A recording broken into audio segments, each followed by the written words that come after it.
Bien, buenos días chicos y chicas, ¿cómo están?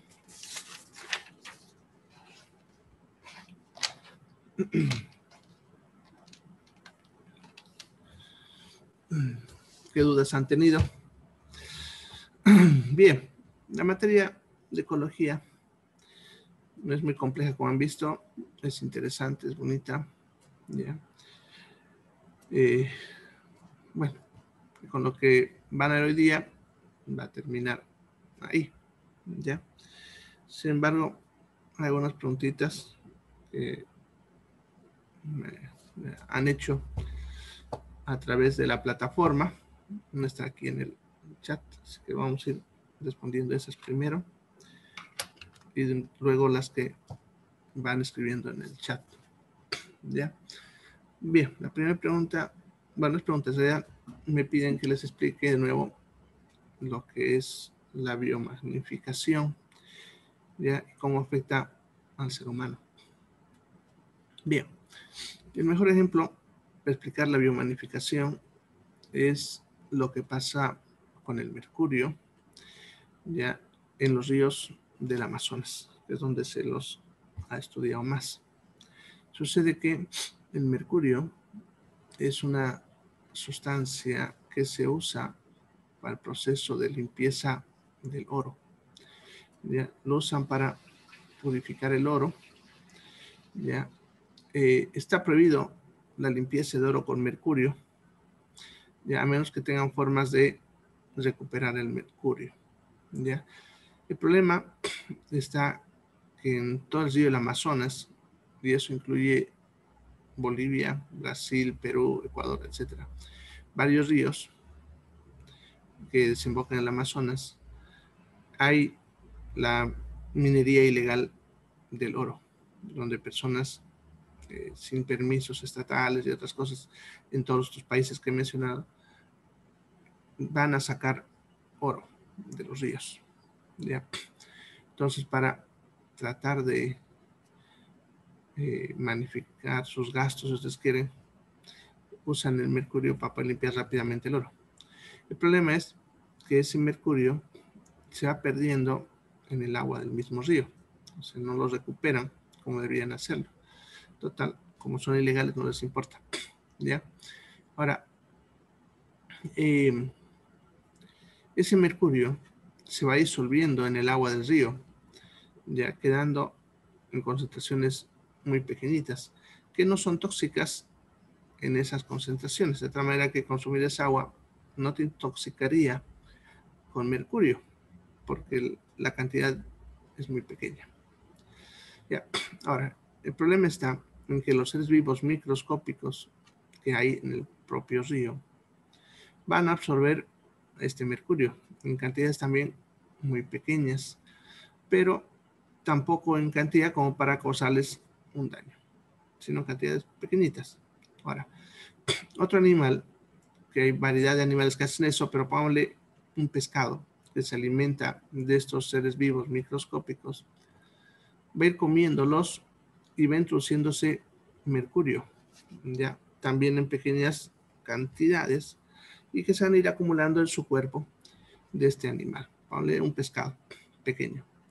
Ya, entonces este pescado va a tener mayor concentración de mercurio que los otros seres vivos microscópicos, porque acumularía de todos los que se está comiendo.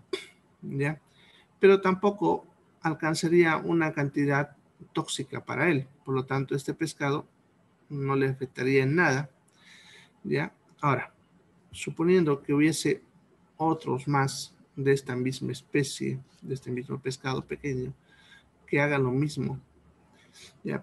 Eso significa que también coma lo mismo y por lo tanto también acumule mercurio. También en cantidades no tóxicas para él. ¿Ya? Entonces ya tendríamos, pongámosle, 10 pescados, por decir, ¿ya? Que ya tienen una cantidad de mercurio en su cuerpo que no es tóxico para ellos, ¿ya? Pero ya tiene más cantidad que lo que tendrían los primeros seres vivos que absorbieron el mercurio. ¿Ya? Ahora, suponiendo que hay una segunda especie de pescado que se come a esta primera especie, ¿ya? Entonces, al comerlos, va metiéndose el mercurio que ellos tienen acumulado en su cuerpo. Por lo tanto, esta otra especie absorberá mayor cantidad de mercurio que lo que absorbió el anterior. Por lo tanto, ya va acumulando más cantidad de mercurio en su cuerpo. Y tal vez todavía no alcanza la dosis tóxica para él, pero ya tiene más cantidad de mercurio.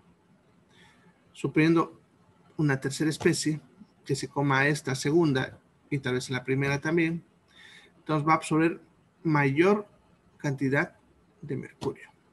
Realmente cuanto más alto estamos en la cadena, el depredador también es más grande y por lo tanto tiene más masa corporal y por lo tanto mayor capacidad de acumular más cantidad de una sustancia, en este caso mercurio. Entonces este acumulará más mercurio en su cuerpo, ¿ya? Y puede que también no haya alcanzado las dosis tóxicas, ¿ya? Ahora, una cuarta especie que se come a todas estas que hemos mencionado, y ahí entra el ser humano. El ser humano está en la parte más alta de la cadena alimenticia. Entonces, si este se come a estos pescados que están también en la parte más alta, absorberá grandes cantidades de mercurio. Y ya en esta especie, que sería el ser humano, como le decía, pero puede ser también otra especie animal, ya en esta especie ya empezará a acumularse el mercurio en dosis tóxicas y por lo tanto empezarán a tener manifestaciones. Ya. Ese proceso es lo que se llama biomagnificación. El hecho de que en la cadena alimenticia, en las partes más bajas de la cadena, la cantidad de mercurio es tan baja que no se ve efectos en esta parte de la cadena. O sea, los seres vivos que forman la parte baja de la cadena alimenticia no se ven afectados de ninguna manera ni enferman. Pero los que se encuentran en la parte alta de la cadena alimenticia, como acumulan más cantidad del tóxico, entonces en ellos se ve o se observan los efectos tóxicos de la sustancia. Bueno, y como el ser humano está en la parte más alta de la cadena, obviamente es el primer afectado. Eso que les he contado del mercurio se ha observado justamente en la cuenca del Amazonas, en el lado del Brasil. No se ha observado en el lado de Bolivia. ¿Por qué? Porque lo que es el lado de Bolivia, que es lo que le llaman cuenca alta, lo mismo que el lado de Perú y Ecuador, la cuenca alta del río Amazonas, ya las concentraciones de mercurio son muy bajas porque tengan en cuenta que aquí es donde se están generando y van bajando en el río. Ya, y donde se va a ir acumulando y los van absorbiendo y los pescados va a ser en la parte baja de lo que es la cuenca del Amazonas, que justamente está en Brasil, ¿no? Entonces, poblaciones de Brasil que se alimentan principalmente de pescado han tenido efectos del mercurio, ¿ya? Bueno, ese es solamente un ejemplo, no es el único, han habido más, ¿ya? Pero eso es para explicar lo que es biomagnificación. Y ahora, el otro término que uso, que es la bioacumulación, ya no se refiere a toda la cadena, sino a un solo individuo, ¿ya? Y eso puede ser cualquier animal de la cadena que hemos hablado, o incluso nosotros mismos. El problema, cuando hablamos de bioacumulación, se refiere al hecho de que la sustancia que está entrando al cuerpo no puede ser eliminada por el organismo. Hay muchas sustancias que cuando entran al organismo no tienen forma de salir y se van acumulando, ¿ya? ¿Por qué no pueden salir? Porque no hay una vía metabólica para procesarlas, son muy grandes y por lo tanto no pueden pasar por lo que es los filtros que hay en el riñón. Tampoco de repente tienen movimiento graso para ser eliminados por la bilis, no son volátiles, bueno, etcétera. Muchos factores que hacen que la sustancia no pueda salir del cuerpo y conforme van pasando los años se vayan acumulando, entonces van a ir acumulando y eso es lo que a la larga va a causar daño. Cuando hablamos de toxicidad, y eso lo vamos a ver mejor, o ya lo han visto de repente la mayoría en farmacología, les hablo de la dosis, ya, la cantidad. Para que una sustancia pueda causar un efecto, sea bueno o malo, debe alcanzar cierta cantidad en el organismo, y es lo que se le llama dosis, la cantidad necesaria para un efecto necesario.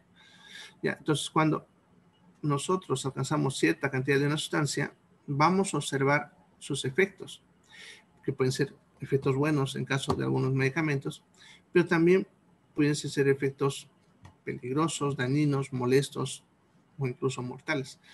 Ya a eso ya le llamamos nosotros dosis tóxica, si es que causa un efecto observable, o dosis letal, si causa la muerte, ¿no?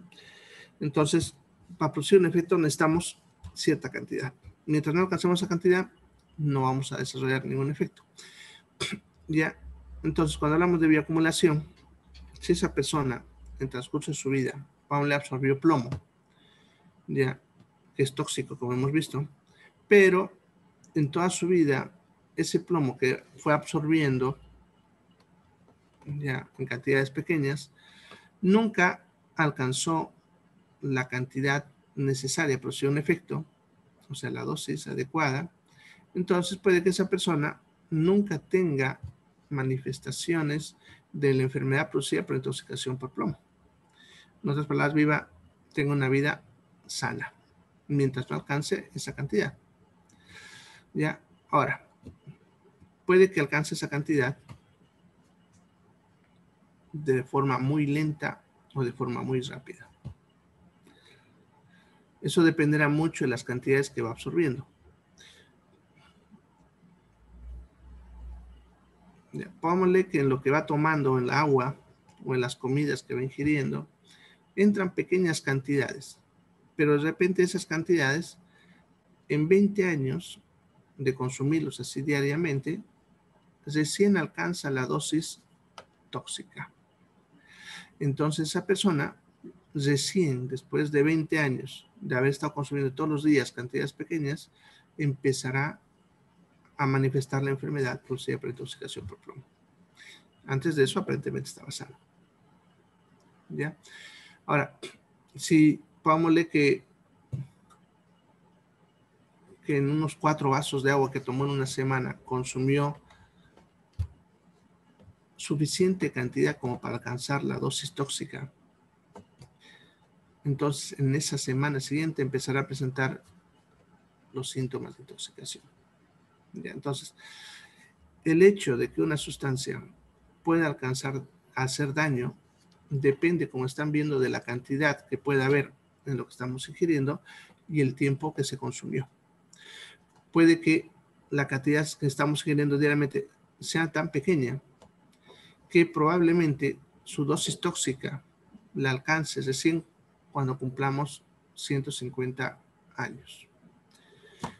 Como sabemos que no vamos a vivir tanto, entonces esa persona, a pesar que está consumiendo la sustancia tóxica, nunca desarrollará la enfermedad por esta sustancia.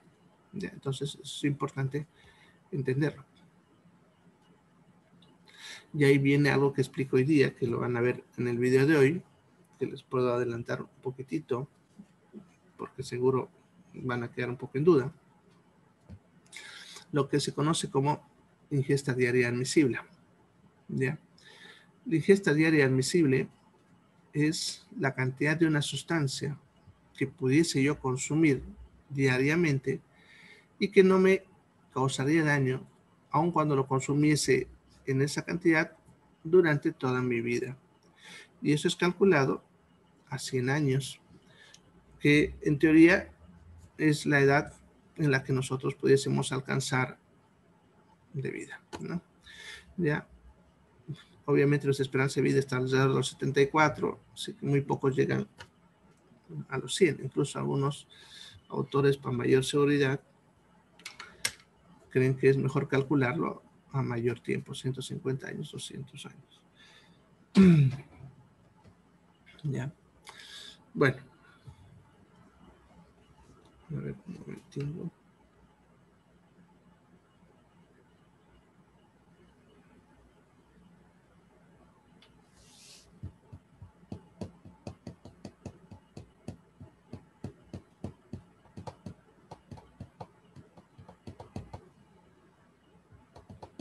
Ya, se me fue el audio un ratito. Bien, entonces, como les decía, la ingesta diaria admisible es la cantidad que nosotros pudiésemos consumir de una sustancia, cualquiera sea esta, no siempre tóxica, sino cualquiera, y que no me cause daño, aun cuando consumiese esa cantidad durante toda la vida. Esa se llama la ingesta diaria admisible, que se usan normalmente sus siglas de IDA. Cuando ustedes vayan a una vez al súper o cuando compren productos envasados, fíjense que en algunos productos, en su fórmula, ahí les aparece una tablita donde aparecen las sustancias que lo contienen y en un ladito dice IDA, ¿ya? Eso significa cuánto podemos consumir. A veces se manifiesta en miligramos, a veces en porcentaje, ¿no? Entonces, por ejemplo, si ustedes compran una Coca-Cola o una soda, que ahí dice del azúcar, ¿ya? ¿Cuánto de porcentaje pertenece al IDA? Si dice, por ejemplo, 10%, significa que si consumes 10 vasos con la misma cantidad, alcanzas en el día el 100% de la ingesta diaria admisible. Eso significa que si me sobrepaso de eso, ya estoy en un punto en el cual me causará daño de alguna manera. ¿Ya? Mientras no alcance eso, puedo consumirlo así. Ya, eso se maneja bastante en lo que es alimentos y lo que es tóxicos. Y es importante conocerlo. La población generalmente no lo entiende muy bien, pero es importante. ¿Ya? Ahora, como les hablo del agua, han de ver que hablo de muchas sustancias. Muchas de esas sustancias contaminan el agua de forma natural, ya, no por la mano del hombre, porque las contaminaciones no siempre son artificiales. Por ejemplo, el arsénico, que a veces cuando llueve mucho puede filtrarse arsénico a los pozos donde sacamos agua o a los ríos. Entonces se monitorea cuánto de arsénico puede estar en el agua. Si alcanza una dosis muy elevada, en la cual sobrepasaría la ingesta diaria admisible de esta sustancia, entonces se frena la salida de esa agua ya hasta que se asiente o baje, ¿no? Y luego ya otra vez se comienza a distribuir, ¿ya? Entonces, eso es importante entenderlo, ¿ya?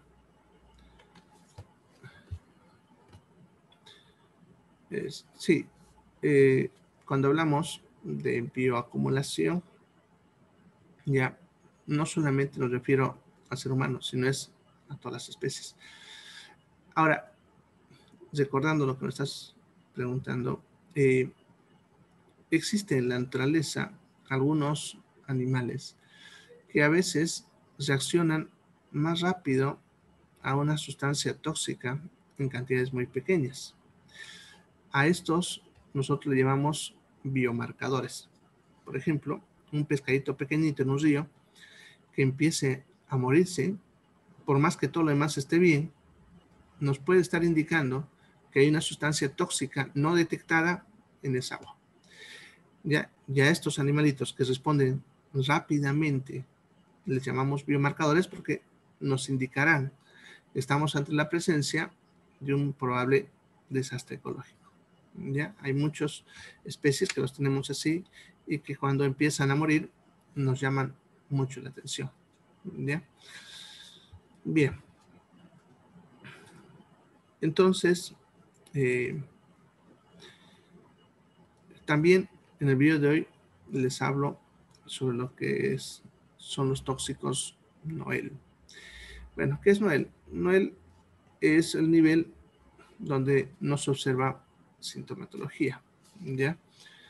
Es la cantidad de una sustancia a la cual alcanzamos el punto máximo entre lo que es tóxico y lo que no es tóxico, ¿ya? Entonces, punto Noel es, por encima de eso, vamos a tener toxicidad. Y por debajo de eso, no vamos a observar efectos, aun cuando tengamos la sustancia del cuerpo. Eso es lo que es el nivel, lo que se conoce como Noel. ¿Ya? Ahora, un tóxico Noel es un tóxico que pudiese estar produciendo efectos pero que no se están observando directamente en esa persona, pero que pudiesen observarse a futuro en la misma persona o en las siguientes generaciones. Actualmente se habla de varias sustancias contempladas en este grupo, eso incluye varios plásticos, ya que pudiesen estar relacionadas con alteraciones no en una generación, sino en la siguiente generación, ya que una sustancia tóxica que pudiese ingresar a nosotros pudiese alterarnos la información del ADN y por lo tanto alterarnos cierta información, pero que no sea una información importante de repente para nuestra función metabólica actual. Por lo tanto, no nos alteraría y no nos enfermaría. Sin embargo, esa alteración de la información que será transmitida a nuestros hijos, ya en algún momento del proceso de formación o desarrollo de ese niño, pudiese ser necesaria esa información. Y por lo tanto, como esa información está alterada, entonces recién se manifieste la toxicidad. En otras palabras, no se manifieste en la generación en la que se ingirió el tóxico, sino en una de las siguientes generaciones. Es lo que se conoce como tóxicos Noel, que es un campo nuevo en lo que es ecología y toxicología que se está estudiando, ya que hay varias sustancias que pudiesen ser sospechosas de esto.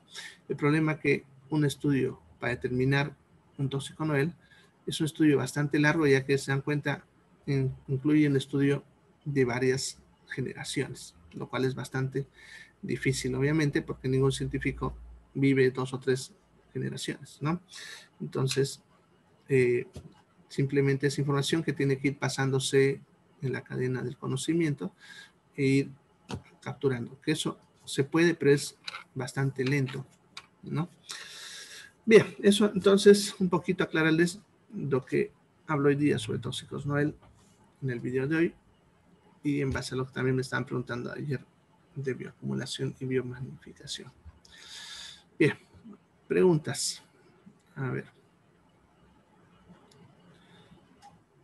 Ya. Me están preguntando sobre la relación del monóxido de carbono y el cáncer. ¿Ya? El monóxido de carbono es un tóxico que se libera cuando se queman materiales orgánicos. Cualquier cosa que sea orgánica. Estamos hablando de tela, madera, cartón, papel, etcétera. ¿Ya? Por lo tanto, cuando hay quemas de bosques y todo, y ese humo llega, estamos hilando cierta cantidad de monóxido de carbono. Ahora, la gasolina, el queroseno, el diésel, jet fuel, etcétera, también son orgánicos y cuando se queman también liberan monóxido de carbono. Estamos hablando entonces de lo que son las movilidades, ¿no? Los autos liberan también monóxido de carbono. Ahora, el monóxido de carbono es una sustancia gaseosa que si bien ingresa al cuerpo y puede ser tóxico, no se acumula en el cuerpo. Nosotros eliminamos el monóxido de carbono de forma más lenta que el dióxido de carbono, que son moléculas parecidas, ¿ya? Entonces, el monóxido de carbono también lo vamos eliminando, pero más lento. Y ese problema pues, va a estar un tiempo dentro de nosotros y nos va a causar ciertos efectos, ¿ya? Ahora, por lo tanto, como es una sustancia que no persiste en el tiempo, es muy difícil que produzca cáncer. Generalmente, las sustancias que producen cáncer son sustancias que permanecen en el cuerpo y producen daño constante a nivel del ADN. En este caso, el monóxido de carbono no produce daño a ese nivel de ninguna manera. ¿Ya? Así que no está relacionado con el cáncer. Las enfermedades relacionadas con el monóxido de carbono suelen ser enfermedades agudas de corta duración, en algunos casos simplemente síntomas leves como sueño, cansancio, debilidad, dolores de cabeza, mareos, dificultad para hacer ejercicio, en la mayoría de los casos. Y solamente se vuelve, podemos decir, letal en grandes concentraciones, como un incendio, por ejemplo, ¿ya? O estar encerrado en una habitación por mucho tiempo con un auto prendido. También puede producir eso, ¿ya? Entonces, su daño es más agudo, directo y de corta duración, ya que ni bien nos alejamos de inhalar este gas, ya, entonces eh, el cuerpo mismo va a ir botándolo y va a ir desapareciendo la sintomatología. ¿Ya? Entonces, no hay relación del monóxido de carbono con el cáncer. ¿Listo? En cuanto a la siguiente pregunta sobre los tóxicos, que yo hablo del asma, porque tienes tu hijito con asma. Ya. En sí, las sustancias que yo hablo, que están en el aire, que pueden que no producen, que empeoran el asma, ya, aquí lo que hay que aclarar es que no son productores del asma. ¿Ya? Entonces, el asma es una enfermedad intrínseca, no tiene relación con las sustancias que nosotros inhalamos. Así que, en cuanto a preguntas, la causa del asma no es tóxica, la causa del asma. ¿Ya? El asma es una enfermedad en la cual las personas nacen ya con una predisposición. Ya es un daño que muchas veces se hereda, ya en el cual esas personas más sensibles a cosas o sustancias a las cuales normalmente no debería ser sensible, ¿ya? Como por ejemplo el pelo de un animal, ¿ya? Normalmente nosotros no deberíamos reaccionar ante el pelo del animal, pero algunos asmáticos hacen esa reacción, ¿ya? Y eso, por lo tanto, es lo que genera el asma. Ahora, las sustancias que yo menciono en relación del asma no son causantes del asma, pero a un paciente asmático lo van a empeorar, ¿no? Por ejemplo, el óxido nitroso, ¿ya? El dióxido de azufre, ya que son sustancias que cuando entran en contacto con agua reaccionan volviéndose ácidos, el ácido nítrico y el ácido sulfúrico, de tal manera que irritarían la vía respiratoria. Y en un paciente asmático, cualquier cosa que irrite la vía respiratoria le va a empeorar sus crisis o va a hacer que le empiecen a aparecer las crisis. ¿Ya? Entonces, lo que hay que aclarar acá en lo que me preguntas es que no son causales del asma. El asma tiene otra causa. Pero sí, los pacientes asmáticos los empeora. Entonces, por eso hay que evitarlo. En cuanto a lo que es el óxido nitroso y el dióxido de azufre, su principal fuente es la combustión de gasolina. Ya. Ahora, sin embargo, las movilidades modernas, estamos hablando de 2015 para adelante, tienen un filtro que evita que las movilidades boten el monóxido de carbono, el dióxido de azufre y el óxido de nitrógeno. ¿Ya? Entonces, en teoría, ya no están presentes como contaminantes. Digo en teoría porque ustedes saben cómo es. Aquí en Bolivia no hay un control sobre eso. En otros países, por ejemplo, cuando una movilidad empieza a alcanzar niveles tóxicos, le obligan a cambiar su catalizador, que es donde se encuentra el filtro, ¿ya? Y si no, no puede circular. Aquí nadie controla eso, así que hay movilidades que de repente ya han alcanzado su punto y su filtro en el catalizador ya no funciona. Tienen que cambiarlo, pero nadie les va a decir que lo cambien. Y movilidades más antiguas, 100%. Por lo tanto, todavía podemos tener ese gas. Ya que si bien no va a producir mortalidad, ni cáncer, nada, es irritante, es el quehacer de los ojos. A veces si alguna vez han estado en una fogata, ¿no? Y si han estado cerca donde hay alta movilidad, es lo que nos hace sentir un malestar en la garganta, en la nariz, incluso en los ojos. Y obviamente los asmáticos los pone peor. Ya, no son los únicos, también personas que tienen algún otro problema de la vía respiratoria, por ejemplo la rinitis alérgica, ya también les puede producir empeoramiento de los síntomas. ¿Ya? Bien, ¿alguna otra pregunta? Tengo 5 minutos todavía. ¿Preguntas?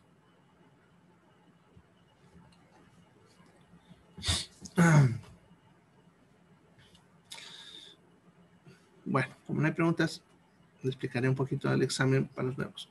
El examen se va a aplicar mañana a las 8:20, ¿ya?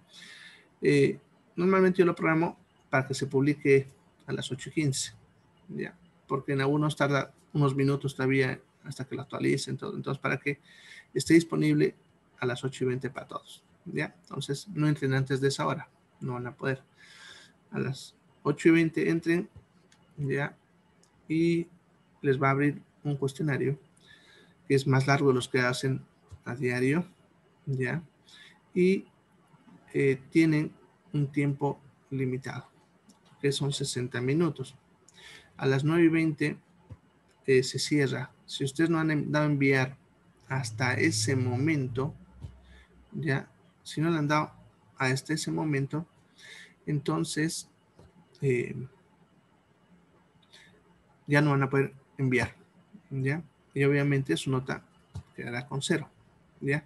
Entonces, como cierra a las 9:20, no estén esperando hasta el último minuto para enviar, ¿ya? Por lo menos con 5 a 10 minutos antes de eso, envíenlo, ¿ya? Y si pueden antes, mucho mejor todavía, obviamente. Eso porque, como a veces ustedes saben que el internet no es estable, a veces sube, a veces baja, y puede que un minuto antes baje la intensidad y ustedes no consigan enviar. Así que no estén esperando al último minuto, por lo menos con 5 minutos de anticipación, ya vayan enviando. Así si tarda un poquito, no hay ningún problema, ¿ya? Entonces, eso. Segunda recomendación, lean las indicaciones o instrucciones, perdón, del examen. Ya, siempre envío las instrucciones una hora antes para que ustedes las vean, pero también en el mismo examen, antes de que le aparezcan las preguntas, les aparecen las instrucciones. Así que tírenle una leidita, ya, para que no tengan problemas, porque los que después me están reclamando es porque no han leído las instrucciones, porque dice bien claramente algunos aspectos que hay que tomar en cuenta, ya, para que todo les vaya bien, ya. Bien, de todas maneras, yo siempre realizo una revisión manual más tarde o al día siguiente del examen, ya, y si ustedes han tenido algún problema de mala escritura, que a veces hay, obviamente yo lo entiendo, lo verifico y le doy validez a esas respuestas, aun cuando a ustedes les haya salido que el sistema lo calificó como mal, ¿ya? Entonces, la nota que sale al final no es la nota definitiva. La nota definitiva es cuando yo hago revisión manual, que lo único que hago es validar algunas respuestas que el sistema no ha interpretado. Por lo tanto, la nota no va a bajar. Más bien, pudiese que suba si es que ha habido ese problema, ¿no? Y obviamente en algunos casos que respondieron bien no se modificará, pero su nota final dependerá, será, de esa nota para arriba, no para abajo, ¿ya? Así que por eso les sirve como referencia para que ustedes vayan sabiendo su nota. Bueno, entonces la siguiente reunión sería el día lunes para empezar la otra materia que ya es larga, así que aprovechen a descansar. Ya nos vemos el lunes. Mañana estoy pendiente de ustedes en el WhatsApp para cualquier consulta. ¿Listo? Nos vemos, chicos. Se cuidan. Chao, chao.